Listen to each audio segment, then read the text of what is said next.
Gold, trusted gold buyers. మీరు తాకట్టు పెట్టిన బంగారాన్ని విడిపించి ఈ రోజు ఉన్న మార్కెట్ ధరకు కొనబడను.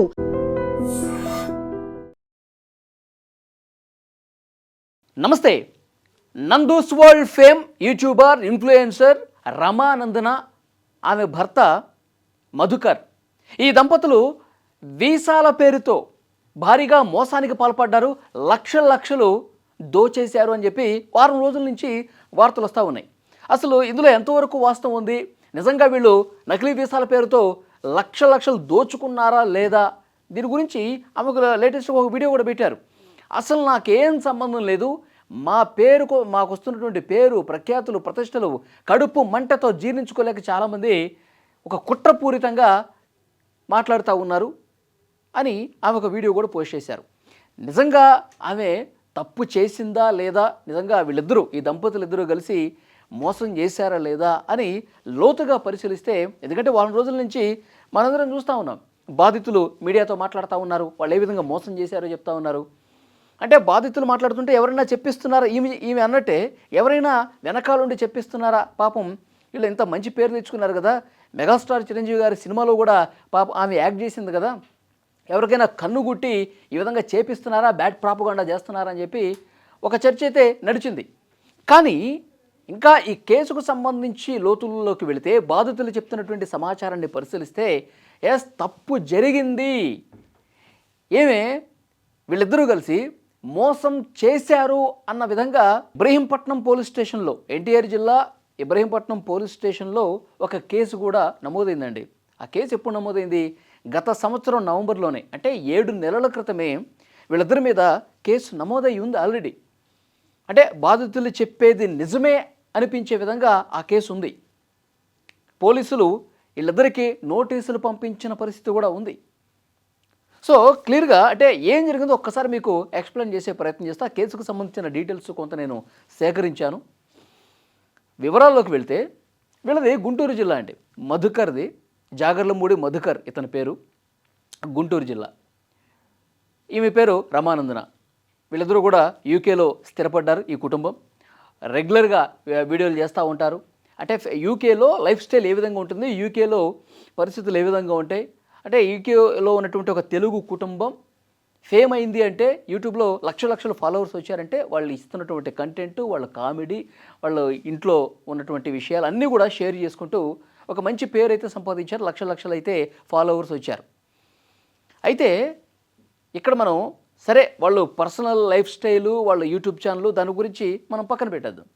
కానీ ఏ విధంగా మోసం చేశారు అన్న విషయానికి వస్తే, శివక్రాంతి కుమార్ అనే ఒక వ్యక్తి లండన్లో అతను చదువుకున్నాడు, లండన్లోనే ఉద్యోగం చేశాడు. ఆ టైంలో ఈ మధుకర్ అనే వ్యక్తి లండన్లోనే పరిచయం అయ్యాడండి. ఈ శివక్రాంతి కుమార్ ఇతనిది ఎన్టీఆర్ జిల్లా కొత్తూరు, సో వీళ్ళది గుంటూరు జిల్లా. సో పక్కపక్కన జిల్లాలు కాబట్టి, కృష్ణా గుంటూరు జిల్లాలు పక్కపక్క జిల్లాలు కాబట్టి ఆ ప్రాంతీయ అభిమానం కలిసింది. వాళ్ళు అక్కడ మాట్లాడుకున్నారు, అంతా బాగానే ఉంది. సో ఇతను వీసా కంప్లీట్ అయిపోయిన తర్వాత, ఎవరిది శివక్రాంతి కుమార్ అనే అతనిది వీసా అయిపోయింది, అతను ఉద్యోగం కొన్ని రోజులు చేశాడు, ఇండియాకు వచ్చేసాడు. ఇండియాకు వచ్చిన తర్వాత మళ్ళీ లండన్కి వెళ్దాం అనుకున్నాడు. ఈసారి వెళ్ళేటప్పుడు తన భార్యతో పాటు కలిసి వెళ్దామని చెప్పి శివక్రాంతి కుమార్ అనుకున్నాడు. ఎన్టీఆర్ జిల్లా కొత్తూరు మండలానికి సంబంధించినటువంటి వ్యక్తి. ఇప్పుడు అతను లండన్లో పరిచయం అయ్యాడు కదా ఇతను. అప్పుడే వాళ్ళు మాట్లాడుకున్నప్పుడు అర్థమైంది ఏంటంటే, నాకు కన్సల్టెన్సీలు ఉన్నాయి, నాకు కొన్ని కంపెనీలు ఉన్నాయి, నాకు తెలిసిన కంపెనీలు కూడా కొన్ని ఉన్నాయి. లండన్లో మన వాళ్ళకి ఎవరికైనా ఉద్యోగాలు కావాలన్నా, వీసాలు కావాలన్నా మనం ఈజీగా చేపించేస్తాం, దానికి కొంత ఖర్చు అవుతుంది.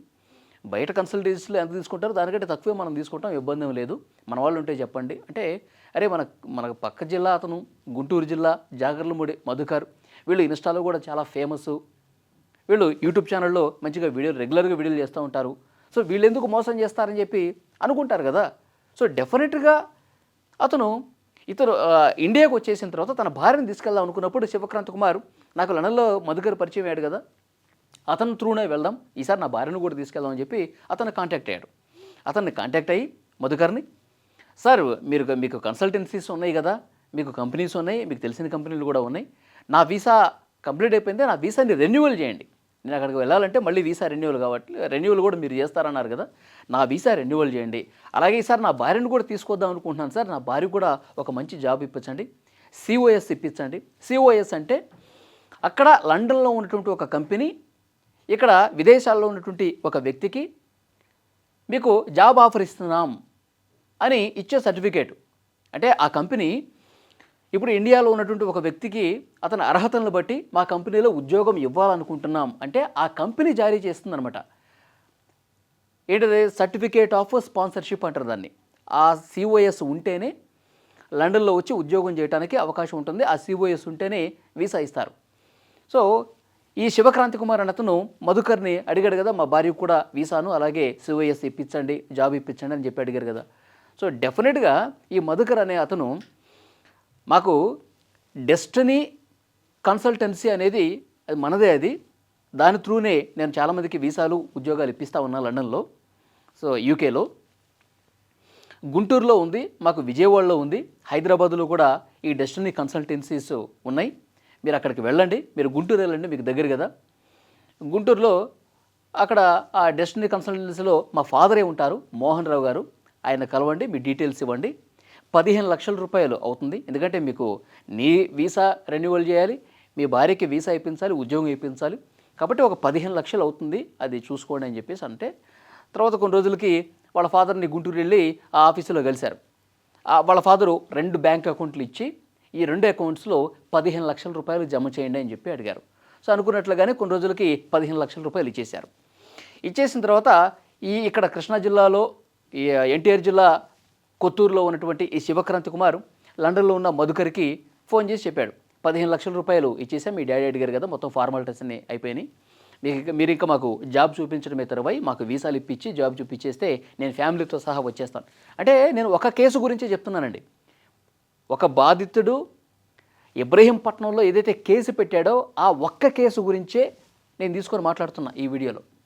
ఓకే, సో ఇతను మధుకర్కి చెప్పాడు, ఇట్లా మీ ఫాదర్కి 15 లక్షల రూపాయలు ఇచ్చేసాము, మీరు ఎప్పుడు సిఓఎస్ ఇస్తే ఆ వీసా రెన్యువల్ చేస్తే మాకు ఎప్పుడు జాబ్ చూపిస్తే అప్పుడు మేము లండన్ వచ్చేస్తాం సార్ అని చెప్పేసి మాట్లాడారు. ఓకే ఫైన్ గుడ్, చూపిస్తాను. సో వీళ్ళు అడగంగా 2 నెలలకి సిఓఎస్ పంపించారండి. అగార్డ్ సొల్యూషన్ అనే కంపెనీ పేరుతో సిఓఎస్ వీళ్ళకి సెండ్ చేశాడు. అంటే అగార్డ్ సొల్యూషన్ అనేటువంటి కంపెనీలో మీ భార్యకి జాబు ఇస్తున్నట్టుగా ఆ సర్టిఫికేట్ని పంపించాడు ఈ మధుకర్ అనే వ్యక్తి. సో ఇప్పుడు ఈ ఎవరు శివక్రాంతి కుమార్ ఆ సిఓఎస్ చూసిన తర్వాత అగార్డ్ సొల్యూషన్స్ సెర్చ్ చేశాడు. అగార్డ్ సొల్యూషన్స్ యూకేలో ఉంది. ఆ కంపెనీని మెయిల్ త్రూ అతను అప్రోచ్ అయ్యాడు.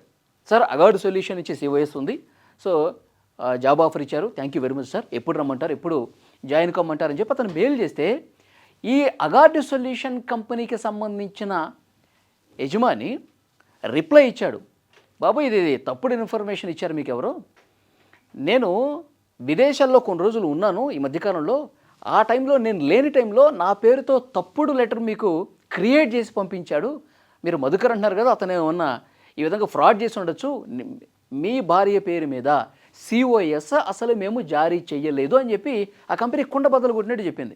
అతనే రిప్లై ఇచ్చాడు. దీంతో అరే మనం మోసపోయామని చెప్పి భావించి శివక్రాంతి కుమార్ వాళ్ళ వైఫ్ మధుకర్తో మాట్లాడి, మీరు ఎంత దారుణంగా మోసం చేశారు, అసలు ఆ కంపెనీలో అసలు ఉద్యోగమే లేదు, సిఓఎస్ కూడా పూర్తిగా నకిలీదని చెప్పేసి వాళ్ళు అంటా ఉన్నారు. సరే నాకు వీళ్ళ యూకేలో ఉన్నాడు కదా, ఏమి చేయలేని పరిస్థితి, సరే ఇంకా గట్టిగా మాట్లాడితే 15 లక్షలు కూడా ఇవ్వడేమో అని చెప్పి, సరే మాకు యూకేలో జాబ్ వద్దు ఏమొద్దండి, మేము ఇచ్చిన 15 లక్షలు మాకు ఇచ్చేయండి అని చెప్పి మాట్లాడాడు. అడగంగా 2 లక్షల రూపాయలు, 15 లక్షలు ఇస్తే 2 లక్షల రూపాయలు మాత్రమే శివక్రాంతి కుమార్కి మధుకర్ పంపించాడు. ఇంకా దీని మీద అడుగుతూనే ఉన్నారు, మాట్లాడుతున్నారు, గొడవలు జరుగుతూనే ఉన్నాయి, ఫోన్లు బ్లాక్ చేయటం, వీళ్ళు పూర్తిగా వీళ్ళ కాంటాక్ట్స్ని బ్లాక్ చేసేసి కాంటాక్ట్ లేకుండా వీళ్ళు సతాయించినట్టుగా తెలుస్తోంది, వేధించారు. త్వరగా ఎంతకీ మిగతా 13 లక్షలు రాకపోయేసరికి మొన్న నవంబర్లో లాస్ట్ నవంబర్లో ఇబ్రహీంపట్నం పిఎస్కి వెళ్ళి కేసు పెట్టారు. కేసు పెడితే A1గా మధుకర్, A2గా రమానందన ఈమె పేరు, A3గా వీళ్ళ ఫాదర్ గుంటూరుకి వెళ్ళి 15 లక్షల రూపాయలు ఇచ్చాడుగా ఈ బాధితుడు, వాళ్ళ ఫాదర్ మోహన్ రావు. వీళ్ళ ముగ్గురు మీద కేసు నమోదైంది. వెంటనే పోలీసులు కూడా దీన్ని స్టడీ చేసి వీళ్ళకి నోటీసులు కూడా పంపించారు. నోటీసులకు ఏమాత్రం రెస్పాండ్ కాకపోగా హైకోర్టులో అసలు ఈ కేసు తప్పుడు కేసు, దీన్ని క్వాష్ చేసేయండి అని చెప్పి హైకోర్టును కూడా అప్రోచ్ అయ్యారు ఈ దంపతులు. అంటే ఇది ఒక కేసే కానీ ఇంకా చాలామంది బాధితులు ప్రస్తుతం మీడియాతో మాట్లాడుతున్నారు. ఇట్లా ఒక్కొక్కరి నుంచి 15 నుంచి 20 లక్షల రూపాయలు తీసుకున్నారు. ఇలా దాదాపు 50 నుంచి 70 మంది వరకు ఉన్నారు. ఓన్లీ ఆంధ్రప్రదేశ్ నుంచే కాదు, హైదరాబాద్లో కూడా కొంతమంది బాధితులు ఉన్నారు. అలాగే బీహార్ నుంచి, గుజరాత్ నుంచి, రాజస్థాన్ నుంచి ఇట్లా ఇతర రాష్ట్రాల వాళ్ళు కూడా వీళ్ళ బాధితులు ఉన్నారని చెప్పి ఇప్పుడు ఒక్కొక్క విషయం బయటకు వస్తూ ఉంది. ఇప్పుడు వీళ్ళు జెన్యూన్ అయి ఉంటే, వీళ్ళు ఎలాంటి మోసం చేయకపోతే, జాబులు ఇప్పిస్తాం నకిలీ వీసాలు క్రియేట్ చేసి డబ్బులు దండుకోకపోతే, ఇబ్రహీంపట్నం పోలీస్ స్టేషన్లో వాళ్ళు ఆధారాలతో సహా పోలీసులకి ఇస్తే వాళ్ళు ఎందుకు కేసు పెడతారు? పోలీసులు వీళ్ళకి నోటీసులు ఎందుకు ఇస్తారు? నోటీసులకి వీళ్ళు జెన్యూన్ అయి ఉంటే ఆ నోటీసులకి రిప్లై ఇచ్చేవాళ్ళు కదా, విచారణకి సహకరించేవాళ్ళు కదా, మా మీద అనవసరంగా బురద జల్లుతున్నారని చెప్పి అప్పుడే మాట్లాడేవాళ్ళు కదా. సో ఇప్పటికిప్పుడు వచ్చినటువంటి కొత్తది కాదు ఇది. 7 నెలల క్రిందటే గత నవంబర్లోనే వీళ్ళ మీద కేసు నమోదైంది. అంటే ఇప్పుడు బాధితులందరూ రోడ్ల మీదకి వచ్చి మాట్లాడుతుంటే, మీడియా ముందుకు వచ్చి మాట్లాడుతుంటే ఒక వీడియో రిలీజ్ చేసి ఇవే మాకు వస్తున్నటువంటి పేరును, ప్రతిష్టను దెబ్బతీయడానికి కుట్ర చేస్తున్నారని చెప్పి ఒక వీడియో ఆమె ఛానల్లో పోస్ట్ చేసింది. అంటే దీంతో మళ్ళీ వాళ్ళ మీదకి రాకుండా ఈ కేసు నుంచి తప్పించుకునే ప్రయత్నంలో భాగంగా ఆ వీడియో పెట్టారా? అట్లాగే అర్థం చేసుకోవాలా? సో ఏదేమైనప్పటికీ నిజం ఎన్నో రోజులు దాగదండి. వీళ్ళు నిజంగా మోసం చేశారు అని క్లియర్గా కొన్ని ఆధారాలు కనిపిస్తూ ఉన్నాయి. లేదు అని చెప్పి వాళ్ళు అంటూ ఉన్నారు. ఇప్పుడు వీళ్ళ అడ్వకేట్ కూడా కొన్ని వ్యాఖ్యలు చేసినట్టుగా నేను ఛానల్స్లో చూస్తూ ఉన్నా. వాళ్ళు యూకేలో ఉన్నారు, మీరు ఇక్కడ ఇండియాలో ఉన్నారు, మీరు పెడుతున్నటువంటి కేసులు ఏమి చెల్లవు, యూకే చట్టాలు వేరు, వాళ్ళు మీరు ఏమీ చేయలేరు, మీ ఇష్టం వచ్చింది చేసుకోండి అని చెప్పి వీళ్ళ అడ్వకేటు బాధితుల్ని బెదిరిస్తున్నట్టుగా కొన్ని వార్తలు అయితే వస్తూ ఉన్నాయి. సో ఏదేమైనప్పటికీ మోసం జరిగిందని చెప్పి చాలా క్లియర్గా బయటకు వస్తుంది. కాబట్టి ఇప్పటికైనా ఆ బాధితులకు సంబంధించి తీసుకున్నటువంటి అమౌంట్లు తిరిగి ఇచ్చేస్తారా, లేదు మేము యూకేలో ఉంటాము మమ్మల్ని ఎవ్వరూ టచ్ చేయలేరు అని చెప్పి దీన్ని ఈ విధంగానే కొనసాగిస్తారా?